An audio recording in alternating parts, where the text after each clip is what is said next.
কোনো রকম মশলা ছাড়াও যে চিকেন এত স্বাদে রান্না করা যায় সেই রেসিপিটাই আজকে তোমাদের সাথে শেয়ার করব। তো এখানে দেখো আমি পেঁয়াজগুলোকে না আগে বেরেস্তা করে নিয়েছি, সেটা আর তোমাদের সাথে শেয়ার করলাম না। তো পেঁয়াজ বেরেস্তা করে নিয়েছি, আলুগুলোকেও নুন হলুদ দিয়ে ভেজে নিয়েছি। হ্যালো বন্ধুরা, আকাশ ডায়েরিতে সবাইকে স্বাগতম। যারা আমার চ্যানেলে নতুন আছো প্লিজ চ্যানেলটা সাবস্ক্রাইব করে আমার পাশেই থেকো। তো এখানে সর্ষের তেল গরম করে দিয়েছি, হাফ চা চামচ গোটা জিরা, তেজপাতা আর শুকনো লঙ্কা। এই ফোড়নটা দিয়ে যদি তোমরা চিকেনটা রান্না করো মশলা ছাড়াও দেখবে খুবই সুস্বাদু হয় খেতে। তো এবারে এই সমস্ত গোটা মশলাগুলোকে আমি 30 সেকেন্ডের মতো ভেজে নেব। এই গোটা মশলা থেকে সুন্দর ফ্লেভার আসলে 2 চা চামচ দিয়েছি রসুন বাটা দিয়ে রসুনের কাঁচা গন্ধ যাওয়া পর্যন্ত কষিয়ে নেব। কষিয়ে নেওয়ার পরে এখানে দিয়েছি 1.5 চা চামচ আদা বাটা দেওয়ার পরে দিয়েছি এখানে কাঁচা লঙ্কা বাটা 2 চা চামচ। ঝালটা না তোমরা কতটা পছন্দ করে সেই হিসেবে দেবে। আর আমি যেহেতু কাঁচা লঙ্কার ঝাল খাই তাই সম্পূর্ণ রান্নাটা আমি কাঁচা লঙ্কা দিয়েই করি। এবার আদা রসুন কাঁচা লঙ্কার কাঁচা গন্ধ যাওয়ার পরে 2টো টমেটো দিয়েছি। টমেটো দিয়ে এই 2 মিনিটের মতো একটু ভেজে নিয়েছি।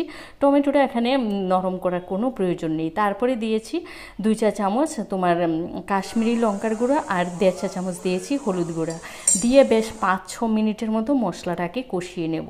মশলা যত কষাবে স্বাদটাও কিন্তু ততই বাড়বে। এবার দেখো এখানে 1.5 কেজি চিকেন আমি পরিষ্কার করে ধুয়ে নিয়ে এখানে দিয়ে দিলাম। চিকেনটা দিয়ে এবার কাজ হলো শুধু কষিয়ে যাওয়া। বেশ ভালো করে কষাতে থাকবো চিকেনটাকে মশলার সাথে। আর আঁচটা কিন্তু একদম মিডিয়াম আছে, ঢেকে ঢেকে কষাবে, তাহলে দেখবে চিকেন থেকে কিন্তু জলটা উঠে আসবে। চিকেনটাকে ভালো করে কষিয়ে নেওয়ার পর এখানে আমি দিয়েছি চুই ঝাল। এই চুই ঝালটা কিন্তু চিকেনের স্বাদটাকে আরও দ্বিগুণ বাড়িয়ে দেয়। ওই যে পেঁয়াজ বেরেস্তাটা করে রেখেছি সেটা এই মুহূর্তে দিয়ে দেবো। দিয়ে আবারও 6-7 মিনিটের মতো বেশ ভালো করে কষিয়ে নেব। কষিয়ে নেওয়ার পর এবার চিকেনটা যখন 50% কষানো হবে তখন দিয়েছি নুনটা দিয়েছি স্বাদ মতো। আর দিয়েছি এখানে 1 চা চামচ চিনি স্বাদের ব্যালেন্সটা রাখার জন্য। নুনটা যখন চিকেন 50% কষাবে তারপরে দেখবে চিকেন কিন্তু শক্ত। অনেক সময় চিকেন ব্রয়লার মুরগিকেও একটু ছিবড়ে ভাব থাকে, সেটা কিন্তু লাগবে না, চিকেনটা একদম সফট থাকবে। তারপরে এই কষাতে দিয়েছি গরম মশলা। এই টিপসটাও কিন্তু তোমরা করে দেখো, ভীষণ সুস্বাদু হয় কষানোর মাঝখানে যদি গরম মশলাটা দাও। তারপরে দিয়েছি ভেজে রাখা আলু দিয়েও বেশ ভালো করে কষিয়ে নিয়েছি। ওই যে বললাম না যে যত কষাবে স্বাদটা কিন্তু ততই বাড়বে। এবার আমি শুধু কষিয়ে নিচ্ছি। কষিয়ে নেওয়ার পরে এখানে পরিমাণ মতো দিয়েছি গরম জল। অবশ্যই বেশ ভালো করে জলটাকে গরম করে দিয়ে দেবে।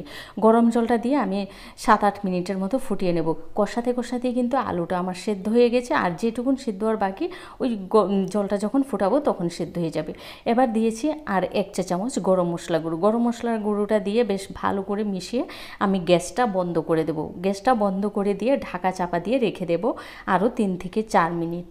দেখো ঢাকা চাপা দিয়ে 3 থেকে 4 মিনিট রাখার পরে কতটা সুন্দর লাগছে দেখতে, আর খেতেও কিন্তু দুর্দান্ত হয়। তোমরা দেখতেই পাচ্ছ কোনো রকম আলাদা মশলা ব্যবহার না করে চিকেনটা কত সুন্দর রান্না হয়ে গেছে। এটা তোমরা ভাত, পরোটা, রুটি সব কিছুর সাথেই কিন্তু খেতে পারবে।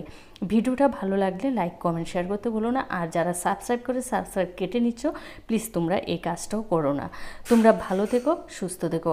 আর যারা আমার চ্যানেলে নতুন আছো বন্ধুরা প্লিজ চ্যানেলটা সাবস্ক্রাইব করে ওই যে পাশে থাকা একটা বেল আইকন থাকে সেটাতে ছোট্ট করে একটা ক্লিক করে দিও, তাহলে যখনই নতুন ভিডিও আপলোড দেবো সবার আগে পৌঁছে যাবে তোমাদের কাছে।